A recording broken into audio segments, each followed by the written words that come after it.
Wehrmacht report, April 18, 1944. Near Tarnopol, additional units of the garrison fought their way, as ordered, to the Army and Waffen-SS formations that had advanced in fierce assault battles and were effectively supported by the Luftwaffe.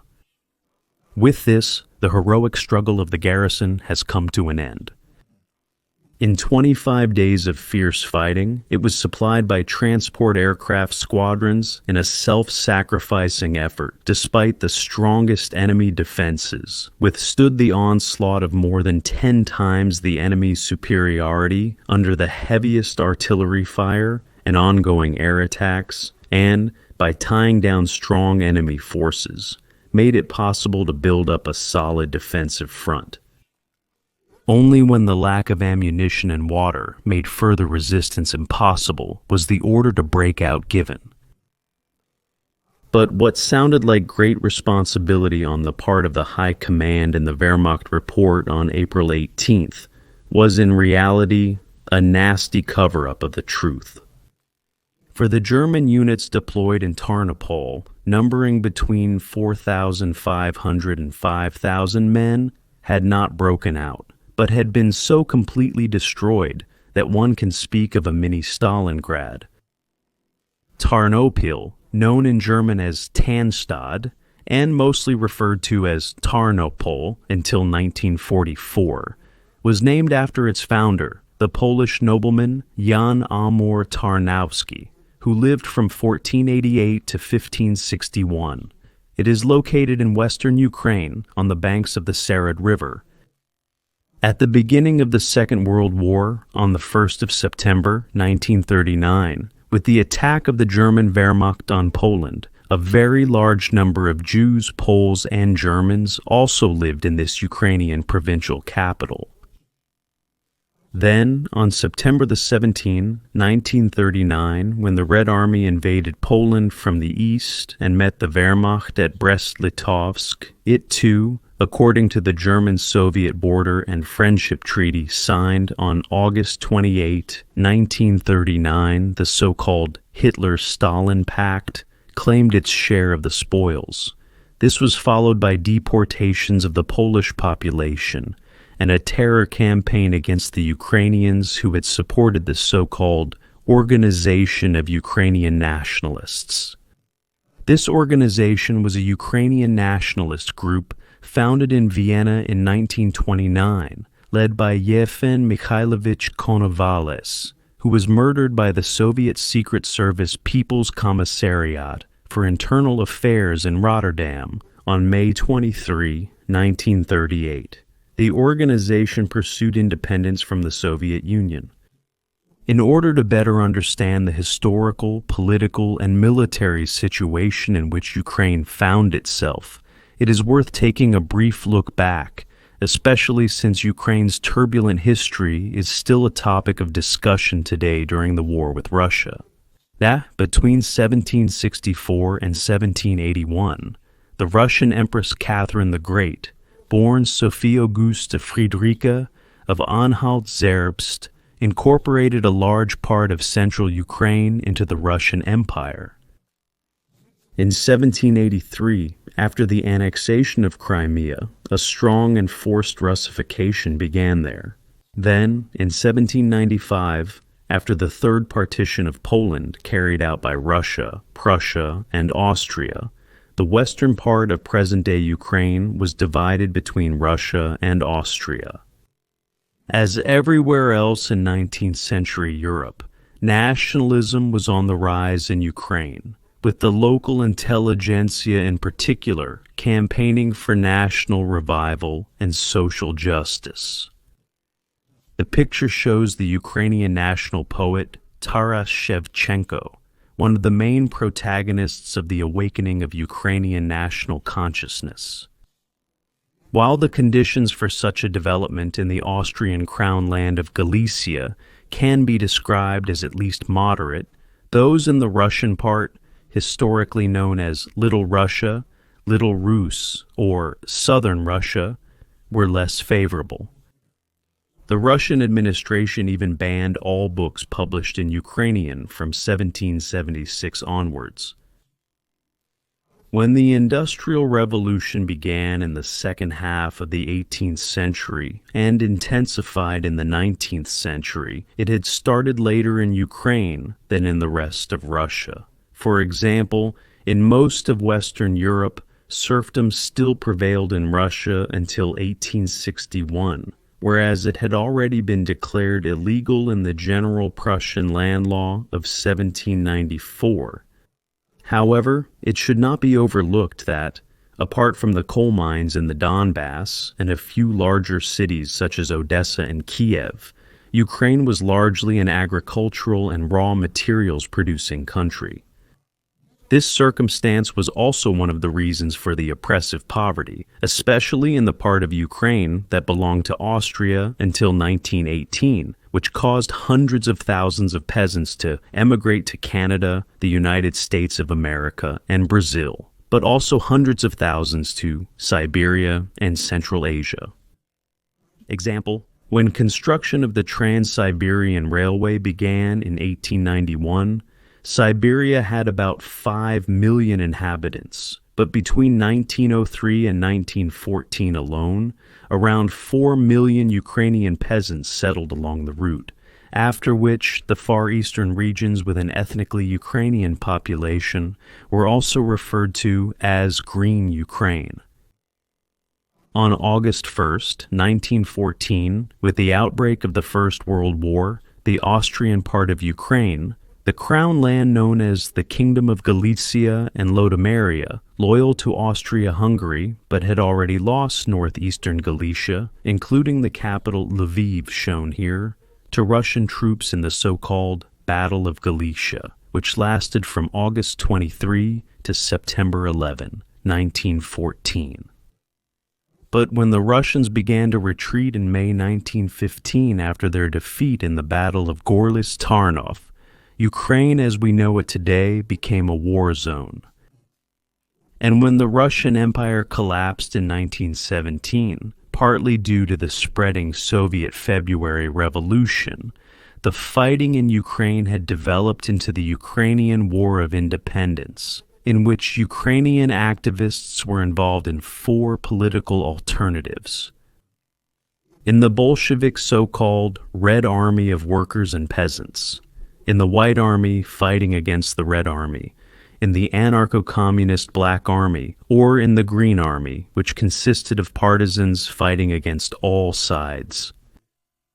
After the Soviet February Revolution of 1917, the so-called Central Council established itself as the central decision-making body in the Ukrainian territories of the Russian Empire, which, on November 20th, 1917, following the violent communist takeover in Russia in October, proclaimed the Ukrainian People's Republic and designated it an autonomous state within the Russian Soviet Republic, which then led to the Soviet-Ukrainian War on Ukrainian territory from December 1917 between the armies of the Ukrainian People's Republic and the Russian and Ukrainian Red Guards.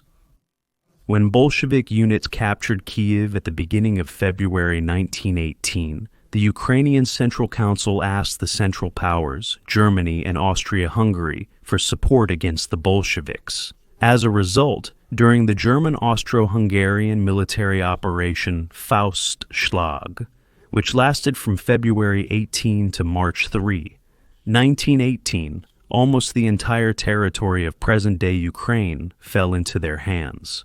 This led to a special peace agreement with Ukraine on February 9, 1918, and, with the support of Germany and Austria-Hungary, to the short-lived so-called Ukrainian state on April 29. However, after the tide of war turned against Germany and its ally Austria-Hungary, the Soviet-Ukrainian War ended in April 1918 with the Bolshevik victory. When the Central Powers, namely Germany and Austria-Hungary, were forced to lay down their arms and withdraw their troops from Ukraine in November 1918, Ukrainian-Polish disputes over control of eastern Galicia on November 1, 1918, led to the Polish-Ukrainian War, which lasted until June 18, 1919, and ended in victory for Poland. This was followed by a tug-of-war between the war profiteers for the aforementioned Ukrainian state, which had been formed on April 29, 1918, with the help of Germany and Austria-Hungary, that is, the Austrian part of Ukraine, with the result that the western Ukrainian territories fell to Poland, Romania, and the Carpathian Ukraine, to the newly founded Czechoslovakia, Central, Eastern, and Southern Ukraine went to the Russian Socialist Federative Soviet Republic, which was founded after the October Revolution on November 7, 1917, and then proclaimed its acquisition on January 6, 1919, as the Ukrainian Socialist Soviet Republic. During the armed conflict for control of Ukraine, the country was devastated. Over 1.5 million people were killed and hundreds of thousands were left homeless. Then, starting in 1929, the Soviet dictator Joseph Jugashvili, who was born in Georgia and had gone by the revolutionary name Stalin, meaning the man of steel, since 1912 forcibly collectivized agriculture with much propaganda about flourishing landscapes, including in the Soviet breadbasket of Ukraine, under the former shoemaker and now Stalin's confidant, the politician Lazar Moisejevich Kaganovich. A famine, likely deliberately caused, broke out in Ukraine, known as the Holodomor, which claimed between 2.4 million and 7 million victims in Ukraine, and according to other estimates, up to 14.5 million.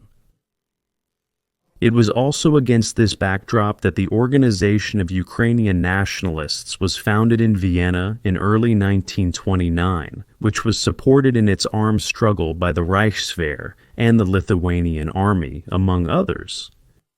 In 1940, the Organization of Ukrainian Nationalists then split into two factions. The Melnikists under Andriy Melnik and the Banderists under Stefan Banderer, who was murdered in Munich in 1959 by Soviet Secret Service officers, both of whom worked closely with the Wehrmacht. Bandera had set up the Nachtigall and Bergmann battalions for the Wehrmacht's Abwehr department under Admiral Canaris in 1941, and in the summer of 1943, the Melnikists formed the 14th Waffen-Grenadier Division of the SS, the Galician SS Division No. 1. For their participation in the German-Soviet War, the Ukrainian Liberation Army, which numbered up to 300,000 men and was heavily recruited in the mainly Greek Catholic Western Ukrainian province of Galicia, had been promised Ukrainian independence, but which, apart from empty promises, had never been part of the political agenda of Nazi Germany, as was clearly demonstrated by the harsh German occupation policy and the transfer of their leaders Melnik and Batterer to the Sachsenhausen concentration camp in July 1941. For although German troops had been enthusiastically welcomed as liberators in western and central Ukraine in the summer of 1941, these liberators had eliminated the Soviet regime only to replace it with the abstract system of German bureaucracy under Erich Koch, who served as Reich Commissioner in the Reichskommissariat Ukraine from 1941 to 1944. After this really very brief excursion into the turbulent history of Ukraine, now's to July 2nd, 1941. On this Wednesday, 2 weeks after Operation Barbarossa began on June 22, units of the German 17th Army under General of the Infantry, Karl Heinrich von Stülpnagel, marched into Tarnopol. There, in front of the courthouse and the KGB prison on Mikvich Street, they found the bodies of numerous political prisoners who had been murdered by the Soviet secret police before their departure.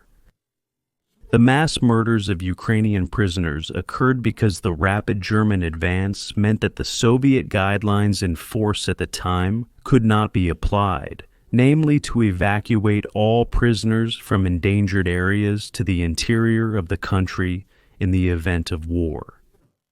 After German soldiers occupied prisons in the immediate vicinity of the border following the start of Operation Barbarossa, and released the inmates who, according to Soviet sources, numbered 13,000 class enemies and counter-revolutionary elements, as these people were called in Soviet parlance. The head of the Soviet State Security Service, Lavrenti Beria, who was already responsible for the Katyn massacre carried out in Poland in April and May 1940, in which 22,000 Polish officers and intellectuals were murdered, issued a secret order on June 24, 1941, to liquidate all counter-revolutionary elements among the prisoners without exception. This order was the signal for horrific massacres of tens of thousands of people in most prisons in the Baltic states, Belarus, Ukraine, and Bessarabia, now Moldova. In Tarnopol and the neighboring communities, around 2,000 people were murdered, some of them by hand grenades being thrown into their cells. The photo taken on July 10, 1941, shows so-called ethnic Germans identifying their relatives who were murdered in the Tarnopol prison. But hardly had the Wehrmacht units withdrawn from Tarnopol when, on July 2, Sonderkommando 4B, which belonged to Einsatzgruppe C, arrived under the jurist SS Hauptsturmführer Günther Hermann, with the help of the Ukrainian police and the local non-Jewish population. They organized pogroms between July 4 and 11, resulting in hundreds of murdered Jews. As for the next years of the war, Tarnopol was in the rear, a railway junction through which several lines used to supply Army Group South ran. The area around the city is largely flat and is only crossed by a few small hills, woods, and villages. The Seret River and a marshy lake on its banks separate the main part of the city from its western suburbs, Zakrobela and Kutsko. A bridge on a dam at the southern part of the lake connects both parts. Just in case, field fortifications had been built by the Tarnopol garrison around the city, within a radius of 2 to 3 kilometers. However, there was no airfield for the possible flying in of reserves, weapons, ammunition, or food. Like the rest of the German occupation forces in the Ukrainian stage, the Tarnopol garrison was supported by the so-called Ukrainian Insurgent Army, the military arm of the Organization of Ukrainian Nationalists, founded in 1942.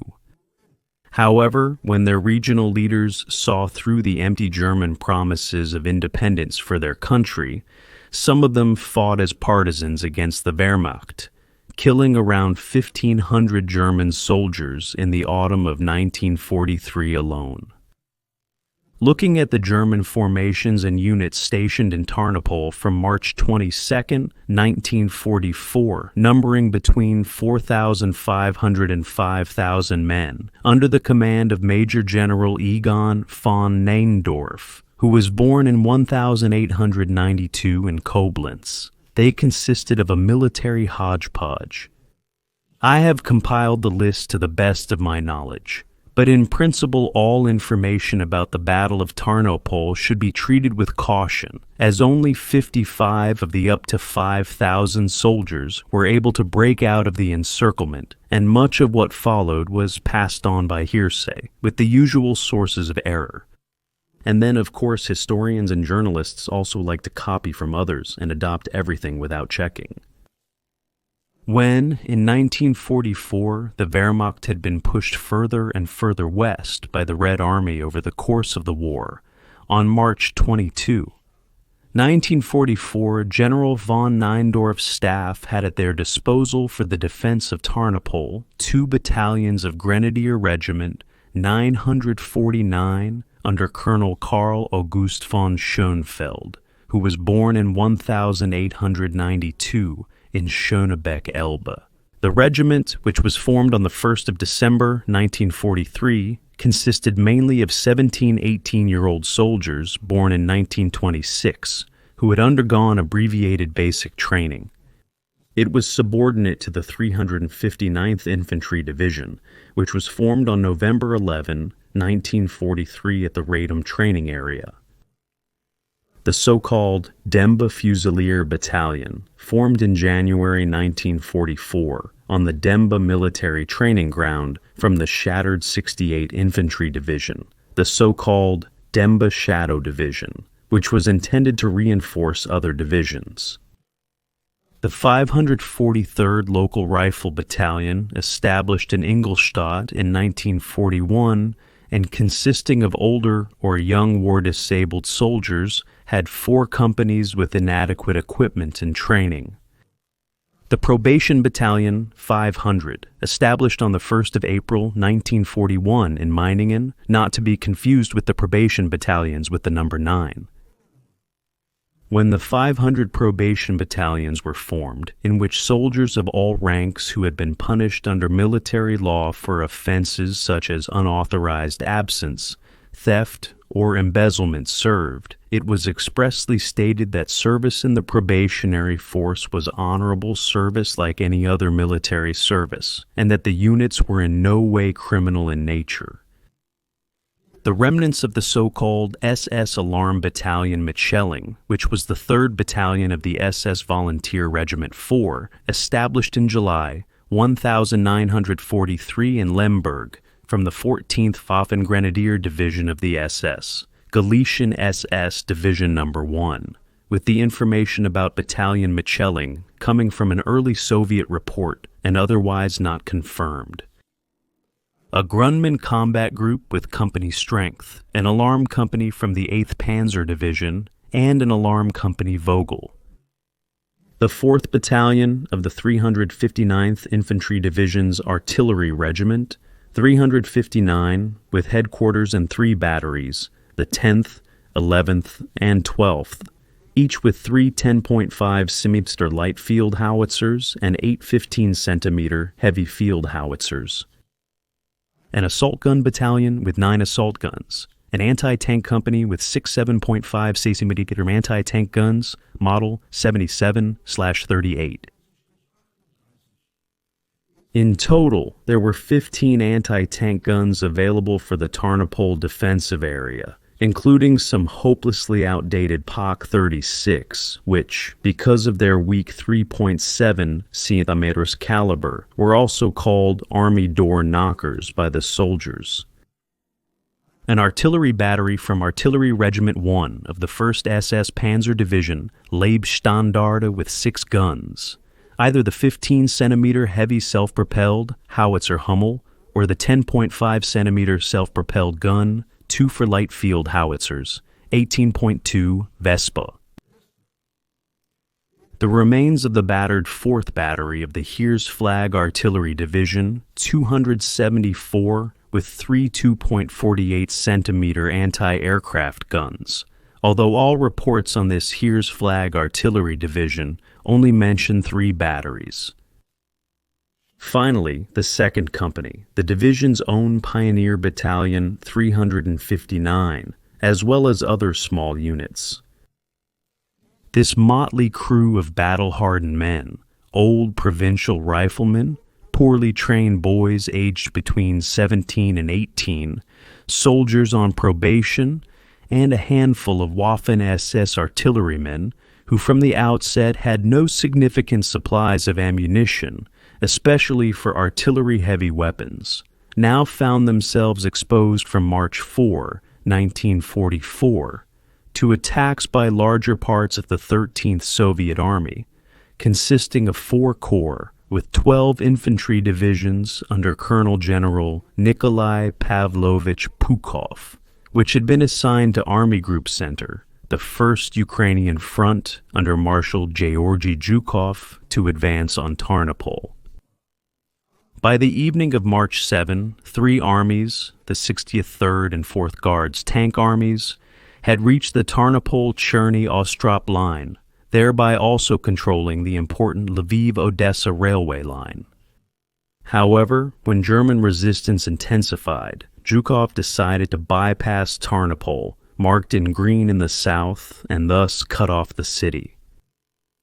When the first Soviet tank units and infantry entered Tarnopol on March 9, Army Group South hastily moved together reinforcements into the city, including some of those mentioned earlier in the troop deployment.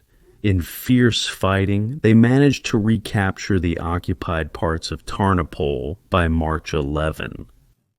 Zhukov's response was a relentless bombardment of the city with his heavy artillery. On March 8, 1944, a Führer order had turned Tarnopol and 28 other locations on the Eastern Front into so-called strongholds or fortresses, although these fortifications had little effect on the course of the fighting. This was because the Soviet troops had often either ignored such fortresses at first or razed them to the ground with artillery and fighter planes before conquering them. As a result, these so-called strongpoints were merely a waste of forces, which were then lacking elsewhere. In the case of Tarnopol, which, as we have heard, had no airfield, supplying the besieged German Air Force with supply bombs was an additional burden. Since the Red Army had built up such strong air defenses in the siege ring around Tarnopol, the Luftwaffe first had to deploy fighter planes and bombers before their transport planes could drop supply bombs, or gliders could land at dawn and dusk. Major General von Neindorf, who was appointed fortress commander on Wednesday, the 22nd of March, had his mixed combat units dug in around the city, despite knowing that a successful defense against a force up to 10 times their size was futile.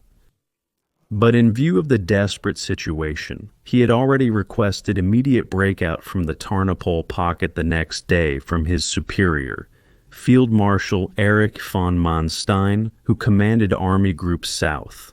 However, as was usual with such requests, Hitler categorically rejected it. At least a relief attack ordered by the Army Group, which lasted until March 20th and was launched southeast of Tarnopol, brought a slight relief. For this, the 48th Panzer Corps, under General of Panzer Troops Hermann Balck, was deployed.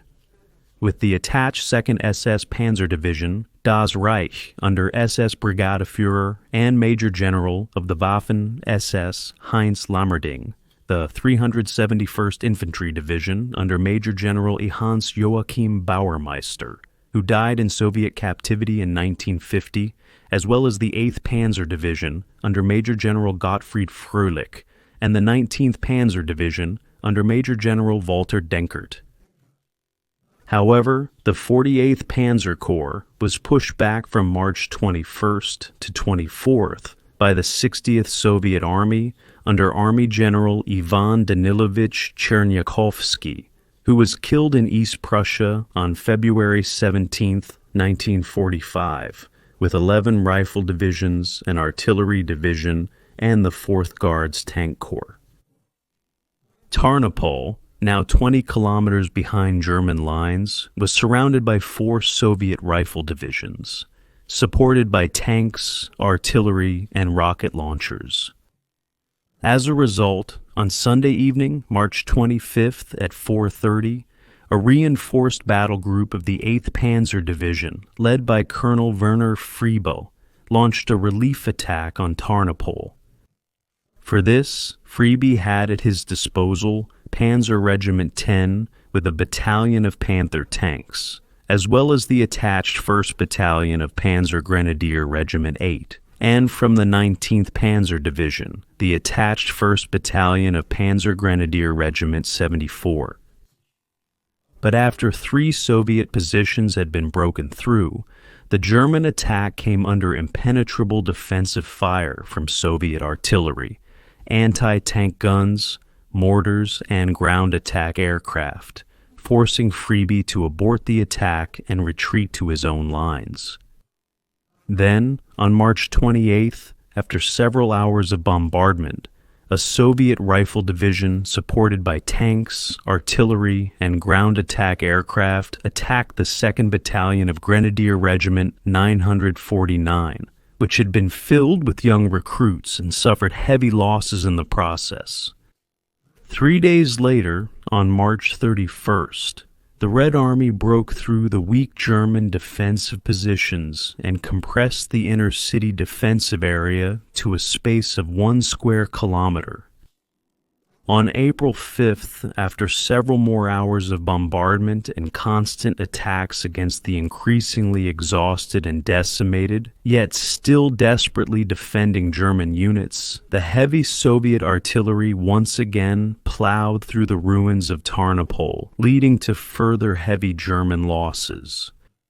This was followed by relentless street fighting and house-to-house combat until the German infantry platoons, the entrenched anti-tank guns and the few assault guns and self-propelled guns rumbling back and forth, ran out of ammunition. To save what could still be saved, Army Group South ordered another relief attempt on April 11th. To this end, the reinforced battle group under Oberst Friebe had 71 tanks and 27 assault guns at its disposal, mainly from the 9th SS Panzer Division Hohenstaufen, which was formed on February 1st, 1943, under SS Gruppenführer and Lieutenant General of the Waffen-SS Wilhelm Bittrich. But then Friebe's tanks and grenadiers were stopped about 9 kilometers from Tarnopol by heavy Soviet defensive fire and a destroyed bridge over the Wasusa River. When engineers were finally able to complete a bridge during the ongoing air raids, and Friebe's combat group was able to continue its relief attack on the 16th, it was too late for the defenders of Tarnopol. They were no longer able to repel the major Soviet assault from the 11th to the 12th of April. It is doubtful whether Major General von Neindorf still believed at this point that there would be a happy ending for him and the soldiers who had survived until then. His radio messages tell a different story. April 12th, 21:25. Situation extremely desperate. Breakthroughs can no longer be contained. Connection between the units lost. Further enemy pressure is expected to have serious consequences. Relief is urgently needed before it is too late. After another Soviet attack on April 13th, finally split the city into 2 parts. More than 1,300 soldiers, led by General, gathered during the night of April 13th to 14th with a tank, 2 assault guns, 2 self-propelled guns, an anti-tank gun, and 2 light infantry guns to break out toward Zagrobela. Another 200 men had remained in the eastern part of the defensive area to tie down Soviet troops there, but during the night of April 14th to 15th, they were wiped out, after which the Red Army occupied large parts of Tarnopol in the morning. What happened during the attempted breakout from the city can only be guessed at. In any case, at noon, Army Group South received the last radio message reporting that Major General von Neindorf had been killed in close combat. He was posthumously awarded the Oak Leaves to the Knight's Cross of the Iron Cross and promoted to Lieutenant General on April 17, 1944. After the general's death, the commander of Grenadier Regiment 949, Colonel von Schoenfeld, took command of the approximately 1,400 men who were crowded together in the Zagrobela pocket. Then, at 2 o'clock in the morning on the 16th of March, with the courage of desperation, 2 groups of 700 exhausted, overworked figures, some of them wounded, who had been without proper food and drinking water for days, set out to break out to the east and northeast. But except for 43 men who encountered the front lines of Friebe's combat group on the 16th of April, 15 kilometers west of Tarnopol, near the village of Chodosho, and 7 men who, on the 18th, 2 days after the breakout, 21 kilometers away in the northeast, at positions of the 357th Infantry Division. All the others had fallen, including Colonel von Schoenfeld, who was posthumously promoted to Major General. Special mention should be made of the approximately 700 seriously wounded who had been housed in the few available cellars due to the predominantly wooden construction of the houses, and who had been left to their fate, although it is not known what happened to them. But we should also not forget the estimated 16,000 fallen or missing Soviet soldiers who, like their German opponents, would have preferred to die of natural causes in bed as old men, rather than killing each other. While the Battle of Stalingrad in 1942 to 1943 has been described many times, even made into films, and is still present in the minds of many people today, the battle for the Tarnopol fortress has been forgotten. For the statistics, it is just one of the many battles of the Second World War, in which between 4,500 and 5,000 German soldiers died when the war was long lost for their country.